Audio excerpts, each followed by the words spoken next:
Hello and welcome to the Vasily Romance channel. My name is Michael and today we continue our campaign in Europa Universalis 4. We are playing as Muscovy in the vanilla playthrough.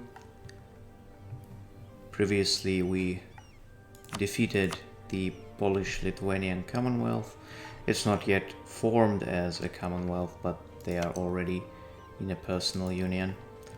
And it was not really an easy war, but we managed to defeat them despite the fact that their army was actually stronger than ours and more numerous. We were fighting in a defensive position. We were mostly letting them besiege our fortresses and we were attacking them while they were doing it. And once they were completely bled out and all their allies left them, we simply went in and took territories everywhere. We took Vilnius, we took lands and fortresses everywhere else, and we were able to secure a pretty good peace treaty, taking this county of Toropets. We managed to take cities of Smolensk, Vyazma, Bryansk, Trubchevsk, as well as the whole of the Principality of... well, not actually the whole of it, because it has cores on these three provinces as well. We managed to take its parts in the north, as well as the territories around Kharkov, and we gave these territories to the Principality of Chernigov, thus securing yet another pretty strong vassal. We already had quite a lot of them, which we would have to annex actually, but having another one, it's okay. We have 2 additional relationship slots, so we can afford that. What else we can do is we actually might want to attack Kazan. Per managed to take their core from them. I don't know how it happened, probably either due to rebels or alternatively due to some peace treaty that they conducted with the Golden Horde. Also, the Great Horde is pretty strong, it's rocking. Would you look at that? They defeated Kazan, they're doing pretty well. What we might want to do is to, since it's not as easy to go to war against the Golden Horde or the Great Horde, what we can do instead, we can attack Kazan, but the problem is we don't have any claims on them right now, so yeah. What we might want to do is to just take a look at their army, and it's actually smaller than us, so we can attack them, and we do have 3 claims on them. Just doing that would allow us to get claims on everything else, I think. Yeah, these 3 provinces, and it will give us claims on everything else. I don't know, it's actually tempting if you think about it. We can either do this, or we can try to fabricate claims on Kazan proper and take at least this much. I guess we will have enough war score to take these 5 provinces from them, and everything else we can just leave. The Golden Horde will take it from them. We can even release Bashkiria and make them another vassal. That's a great question, what to do about it. They are tributary. Oh, they have tributaries. Interesting. Anyway, let's start actually building a spy network on them, because why not? We don't need a spy network. Or actually, what we can do, we can use this spy network in order to fabricate claims here. I mean, that way we would have some claims in here, and next war we can take these 4 provinces at least, and then give these 3 provinces to Chernigov. So yes, now another thing we might want to do is to either wait for tech or take the idea. I guess we should wait for tech instead. We are currently 3 years ahead of time in terms of diplomatic and military tech. We're going to have enough in January 1506. That's 4 years, and we're going to have plus 13% because of we ain't gonna have the ahead of time penalty, so I guess we'll have enough, at least mill power, to get the technology. But well, what else we can do is actually keep these, and that was actually my intention initially, to keep this admin power to core the provinces. So yeah, that's something we're gonna do, and we can actually get this diplomat back home. Let's wait a couple months for more exhaustion to go down, and then we shall simply do what we have to do. Another thing is we click this button and we shall mothball everything else.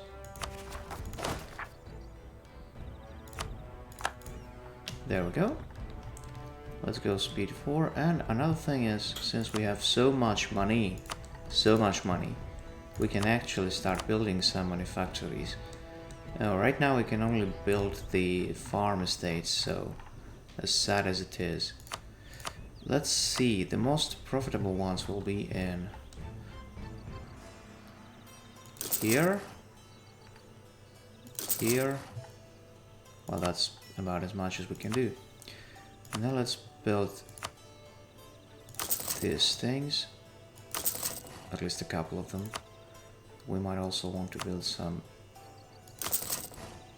marketplaces. Okay, we spend all of our money on the development, and that's great. That's what our Tsar has to do, because he is the great guy, Ivan the Great.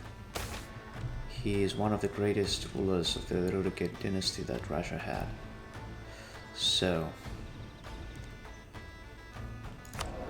France is our rival, right? Wait a second. Yeah, they are.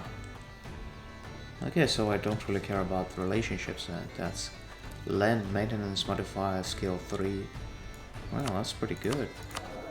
We already have level 1, we can hire that guy. Even though he's gonna be pretty damn expensive. But we can afford that. So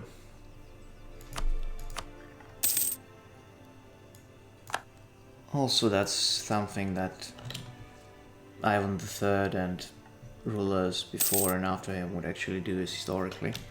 They would invite people from Europe, from Italy mostly, to be advisors, to be architects, because those were considered the best architects and best like learned people that world had at that point. Maybe they were like better ones in China as well, but we aren't in Asia, we are in Europe, so. Okay, we're getting 19 gold a month, that's pretty good. And the issue that we actually have is the lack of manpower. Complete lack of manpower. So there are Qasim separatists in here, which is not good. Well, that's probably a good time to reform Sedebnik. Okay, not yet. So it's about Golden Horde. I don't care about them.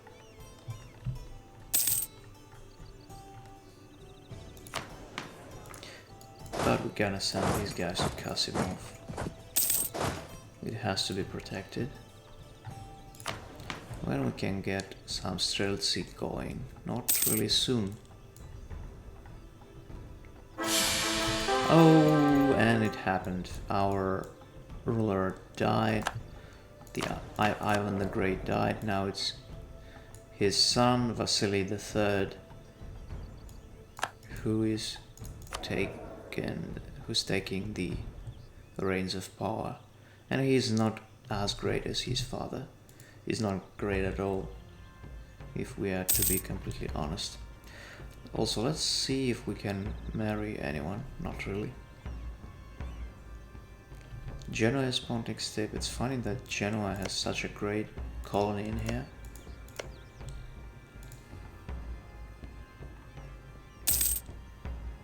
And Kazan is being completely override by the by the Uzbeks. Interesting.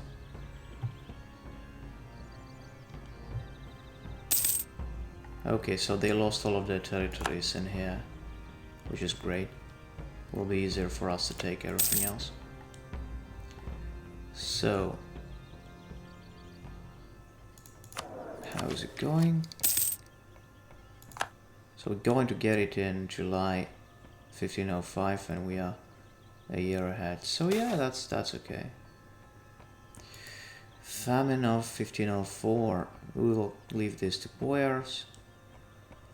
Streltsy progress, legitimacy, and local goods modifier. Okay, local goods modifier will be there in any case. Or we can spend our own money for that. I would rather spend my own money for that, since we have money anyway. So there is a rebellion in Tula, which we're going to help to deal with.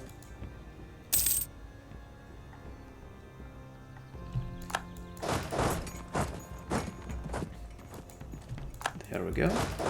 Let's send these guys back to Kasimov. Oh, we don't have to. Oh, that's my cat jumping around. If you heard something. So, let us... Oh, the monopoly. We still have the monopoly, and that's probably the moment when we want to revoke it. Since we have quite a lot of loyalty. Not now. There we go. And we might want to call it diet right now. And there are 3 proposals. Manpower, workshop in Moscow. Whoa, that's great. That's exactly the Cossacks, my boys. You are my boys. Now, what we want to do before that happens... Damn it, we can't core both of these at the same time, damn it. So, okay, let's at least core one of these provinces. And then we go for that. And we have all these cores, then we'll just wait to core Udmurtia as well. Not cores claims, I'm sorry, but anyway. And to claim Udmurtia, we would have to wait for how much? 40. No, that's actually not that much. So we core these guys. Let us build... Oh, we can't build... Oh, we don't have the technology to build the courthouse. Interesting. So we got an heir. He will be Ivan. Ivan the Fourth, the Grozny guy. Yeah. I mean, he isn't Grozny yet, what he will be. But, well... I wouldn't actually play like he would. Because he went crazy when he got old. He was actually a pretty good and competent ruler in his early years. Like, really good and competent. But then something happened, and some people say that his beloved wife died or something. And then he went crazy. More or less. So... Gonna get to 40, and then we... Well, actually, we can't declare war right away. There's an issue with our manpower, as you can see. So... Let's see how this goes. And yeah, we can take the tech right away. And so we ain't gonna lose any of our innovativeness. Even though we don't have much in terms of innovativeness anyway. Pike infantry, yeah, defensive guys. I love the defensive guys. And so, now we can also get some of this from Viborg. So we basically forcefully recruiting these Finnish guys around Viborg, and we are resettling the territories with Russian people. And that's something we are actually doing, or would have done historically, if Russia held Viborg at that time. It never did actually, until like Peter the Great. As a matter of fact, it was the other way around, that the Swedes, they actually took quite a lot of territories from Russia, especially during the time of troubles.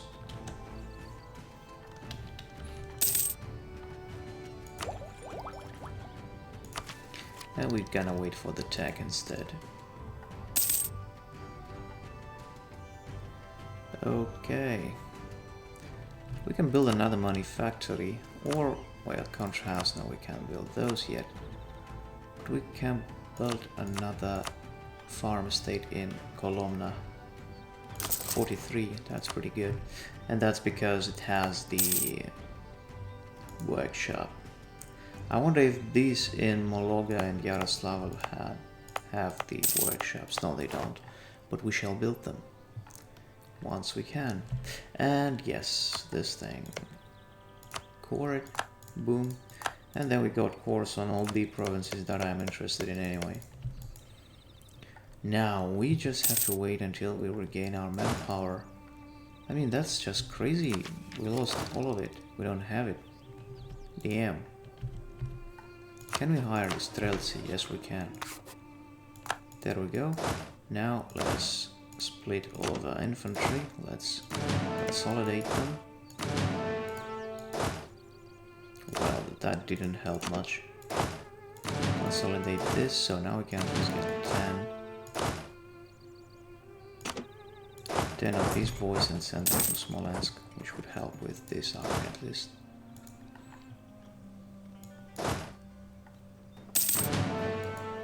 And we lost a general.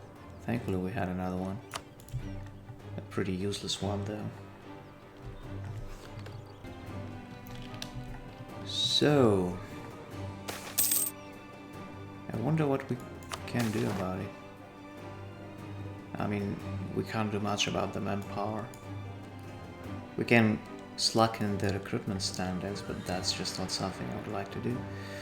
Oh, that's not good. We can lose stability money or the diplomatic thing. How much money we're getting? 17. Ain't gonna get enough, damn it. Also, let's reform Sudebnik. That's something that we should do. I would actually lose some diplomatic power rather than anything else. Now let's go to speed 5. Why not?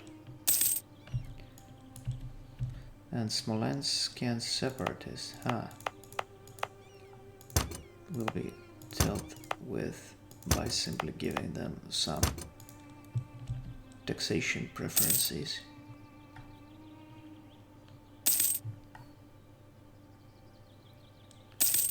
Or privileges, however you would like to call it. What is the current loyalty equilibrium? 40. Oh damn, it's 30. That's pretty bad. We might want to give him some additional privileges, such as... Let's give him a monopoly. That would give us mercantilism, but since we don't have much in terms of production of textiles, so we can not gonna lose too much of our income, and it will give him some actual loyalty.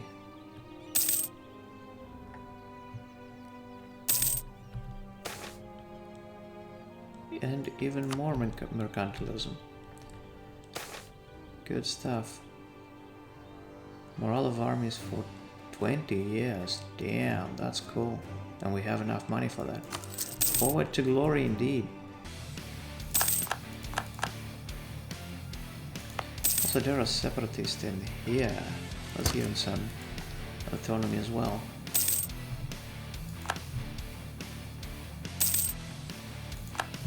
Now we built those in those manufactories, farm states in Yaroslavl and Mologa. We shall build workshops in both provinces. That will give us even more of that sweet money. Now let's revoke crown land. And let us also get this tech, which would allow us to build some courthouses and even create some new states such as this one. There we go. State of Smolensk. And it's now our core. Act of uniformity. Shall we get it or not? The further steps towards the unified church by enforcing church attendance and set the order of service and prayers to be used in the Book of Common Prayer. But the institution embracement cost is just so damn high, so I would rather not.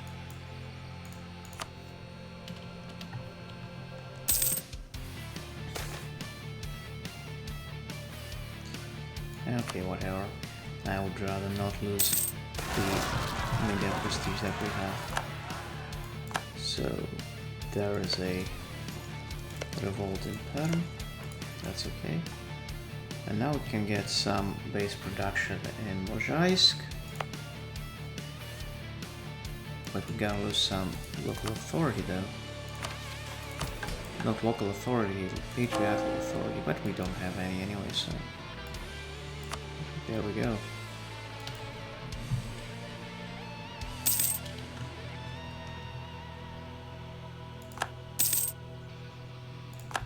Our spy master guy died. Let's hire. So we can't afford both of them anyway, so let's hire this guy and... Oh, that Swedish guy died for some reason. Okay, whatever. Not Swedish. Which one was it? Frankish. Or Francian. So, Age of Reformation. Do we have anything done already? Not really. We only probably going to have the humanist or religious, but whatever. And the resettlement of these territories with Russian peasants is over, so it's now Novgorodian, as everything else in this area. Actually, now Novgorodian culture is even more prevalent in these territories than Muscovite.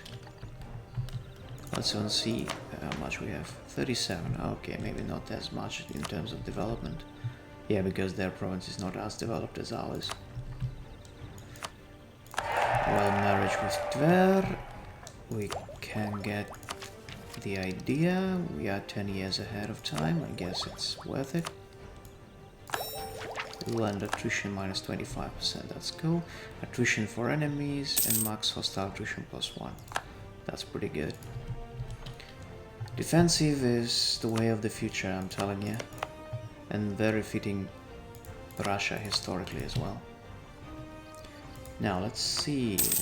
We might wanna increase the size of trade center in Neva. Okay, we can't.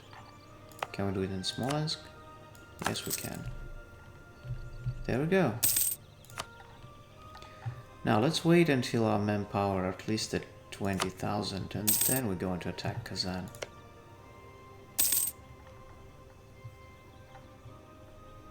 Also, what I want to check is whether or not we have workshops in every province in which we have an estate, a farm estate. Well, mostly yes.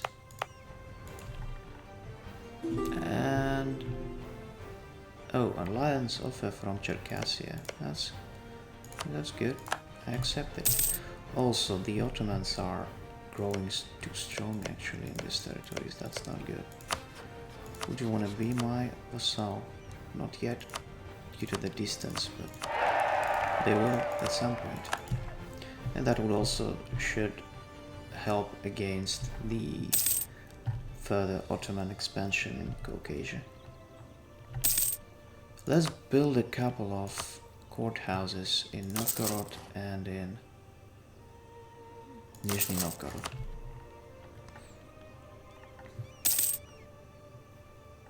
There we go. Converted to religion. Denmark converted to Protestantism. Okay. So they are not Catholic anymore. Neither are these... Okay, they are Catholic, but the religion is spreading in their territories pretty fast.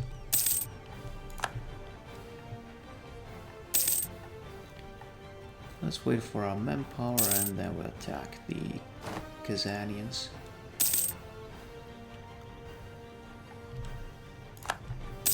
Let's build another... Okay, we can't build another courthouse, sadly. But we can build a barrack in Moscow. Or the barracks. Or just barracks. I wonder if you can say a barrack. Huh? Okay, let's get some of that.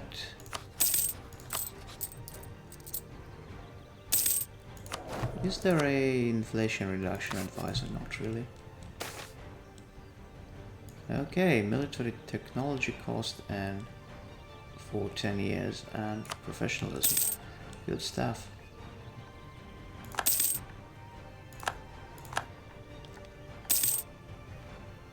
Okay, so our manpower is slowly regaining itself, but not too fast. And there's the alarm clock, which means that we are going to finish the episode right about now. I mean, it was a pretty nice, chill episode. We are more or less prospering, well, except this part. It's always being... Unfortunately, it's constantly being raided by these pirates in Gotland. They are allied to Poland. Is there anything we can do against them? We can't core them, we can't do anything. I wish we could. And probably we will, at some point. Anyway, this is the good moment to finish the episode. And, well, in the next one, once we get to 20,000 manpower, we're going to attack Kazan. And we're going to take the city itself. Then we're going to revoke some of their development and resettle it with Russian peasants, as usual. Oh, and that's not a good sign. Would you look at that? The Ottomans. The goddamn Ottomans. I hope they won't... Oh well, they will take some of the Great Horde territories.